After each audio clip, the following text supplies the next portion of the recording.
We have a farm. It's about 153 acres in New Milford, Connecticut. It was a dairy farm until the late 80s, and then my father started growing pumpkins for a pick your own pumpkin patch in the mid 90s, and we have people come to pick pumpkins and hay rides and visit the farm animals. My father passed away in 2012, and my husband and I have been doing it ever since. We've tried different things. We started off just growing the pumpkins in dirt, and then moved into plastic probably somewhere around 2010 or something like that, I'll say. And we've always used the plastic mulch, and then this year you gave me a roll of bio mulch to try. So yeah. So when you switch from just growing on the bare ground to plastic, do you remember what were the reasons you moved to plastic? yes, the weed control was a big one. It was a lot easier to control the weeds, and we just felt that it kept the moisture in the ground and heated them up. I'm sure it heats it up and probably pushes them a week or so in maturity.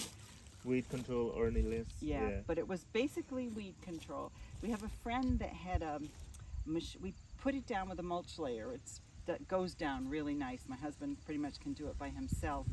And we have a friend that let us borrow his lifter, but that loosens up the edges, but you still have to roll it up. It didn't work the best, I think. So it's mostly manual picking it up and rolling it, and then unfortunately it doesn't get recycled.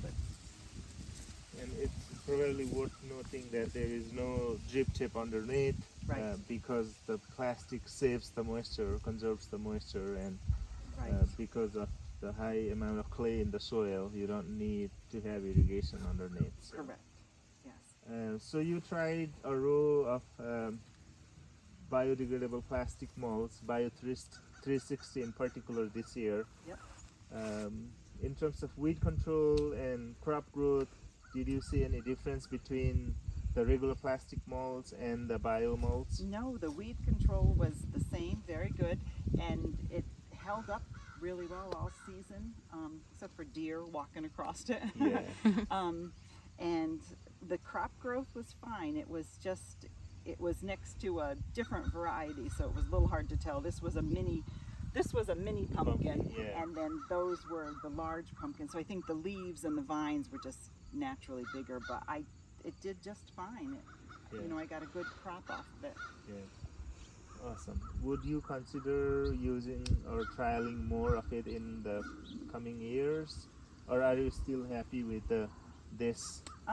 Given the removal portion, it can be difficult. Well, I guess we'll have to see how it breaks down. If I'm happy, you're going to have me kind of harrow this in, and then see what next year when we go to till the ground, see what it's like. Yeah, awesome. Yeah. And then I can give. But I would, I know it's a little more expensive than what we've using, but it's it works just fine, and if it saves labor at the end of the season, it could pay for it. Yeah, awesome. Yeah. So this is Bio 360. It's end of the season here.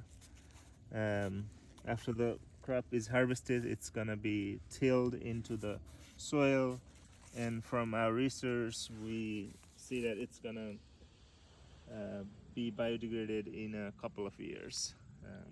And from our research, what we have found that after repeated applications, this research I'm referring to, we applied plastic mulch annually for 4 years, and then we tracked the breakdown until 6 years, like 4 years annual application and then no applications after 4 years, but we tracked down how much mulch was remaining until 6 years, 2 years after final incorporation, and we found only 12 to 15% of the molds applied in 4 years at the end of the 6 years. So 2 years after the final mulch application, it was mostly gone. Okay.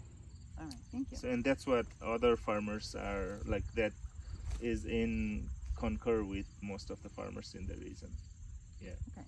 Thank you. Thank you so much. You're welcome.